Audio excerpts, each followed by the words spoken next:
once again, ladies and gents, it is Milmo here, and I am back for a little bit of a quick guide or explanation or my understanding of these armories.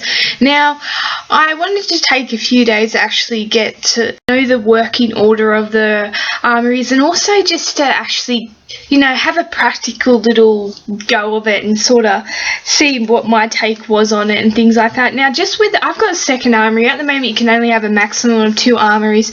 The first one is converted without your consent, really. You got no choice, that's converted.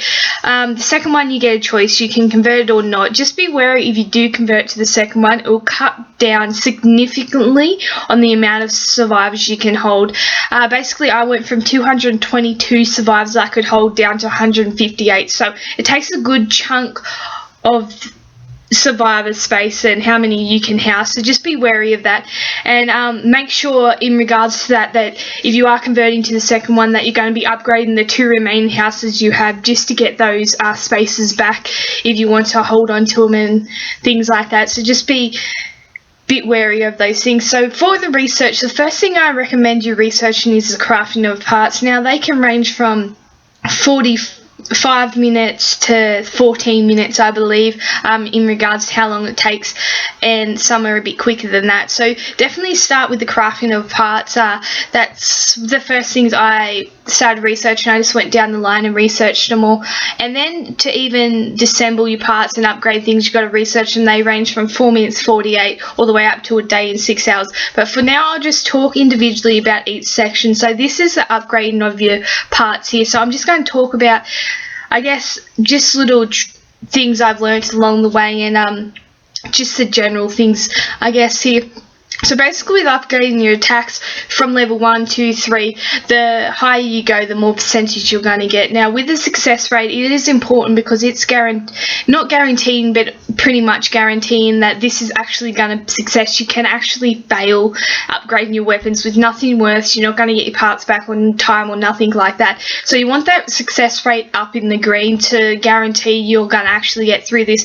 Now, the second part is with the critical rate. Now, the critical rate gives you a chance to increase the actual percentage of attack, defense, HP, crit you're adding to your weapon. So it increases the statistic you're adding. So as you can see here, you go from 1% for just succeeding. If you get that critical up into the green, you can also go to 2%. So it's just going to increase the performance of that weapon and make it a whole lot better. So you want to make sure you're getting that critical rate up into the green also, because that 1% over in time on the 3rd level can really make a difference.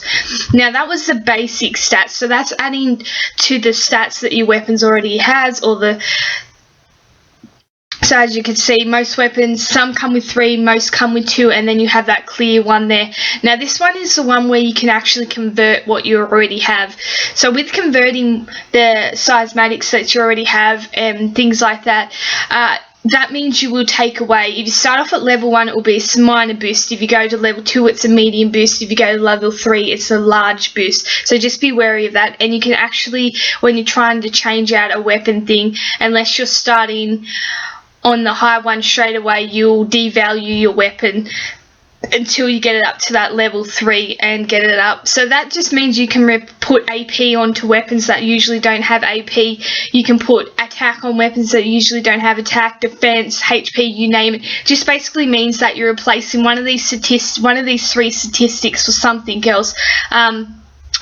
Certain weapons I can see where that would work. For example, if you have a weapon with plus 30% attack, plus 20% defense, you may want to then put an AP in there somewhere, whether it's taking damage or whether it's attacking, get that AP boost. You can put that on that weapon. It will make it a whole lot valuable. I know there's a few weapons I wouldn't mind putting AP on and making them that bit more useful. Now, basically, with adding a special thing, you got Defender. Defender adds defense, so you'll see the bonus defense there on this weapon, plus 20% when HP is more than 60%. So Defender is basically adds defense, the Slayer adds the crit, so that's the crit. The Raider adds the attack, and then the Supporter adds the HP. So that's how you remember the Defender, Defense, Raider, Attack, Slayer, crit, and Supporter HP. The Raider can add up to 15% and more, so the defense starts off at 20%. The higher levels you go up from 1, 2, 3, the more percentage you get, and also the more that becomes more irrelevant, so that 60% will obviously go down and things like that. So in order to actually get through those levels, you've got to be making sure you got to research 1 first, then 2, then 3. For level 2 it takes about a day and 6 hours, so I imagine level 3 is going to probably be close to 2 days. Now with crafting your parts, it's very similar to basically crafting any of your battle items and things like that. You craft them. I think this is pretty self-explanatory in what the crafting parts is. You got to research them first. Like I said, you want to that's the first thing you want to research is all your parts. Research them first, so then it's all ready to go. You can also get your parts here from disassembling your weapons. So you can get them from uncommon, common, and also rare, and your 4-star weapons. So just basically I'm just going to choose a few weapons here and disassemble them, and then you get the different parts. Some of the parts you get, it's like really rare to actually get them from disassembling weapons, so some of those ones are going to be a bit more harder to find, which I'm finding out really a lot right now. If you want to know what weapons you have to disassemble to get certain parts, if you actually click on them, whether it be in the crafting parts area or in the area where it actually shows you the parts with the little weapons, if you click on them, it's pretty self-explanatory. It tells you what weapons have to be disassembled to get add chance at these things. So as you can see here, we'll just get a few different things when disassembling these weapons. Basically this is just going to cut back on your crafting. I don't really need any supply points at the current time. I'm sitting on about 100k, so at the moment I'm just trying to get rid of as many spare 3 stars as I have in all my 1 and 2 star weapons.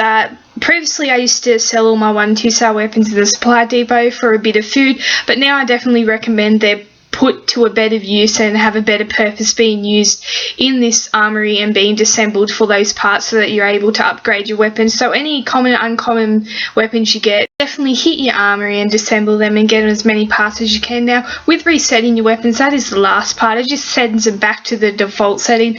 I'm not sure why you would do that unless you stuffed up one really badly. You wouldn't really use that. Another good thing about this armory is actually bringing in the relevance of wood again and the using of that wood, which is really nice to see. You know, previously it was only for upgrading, now it's for the weapons, which is really good to see. But as always guys, thanks for watching.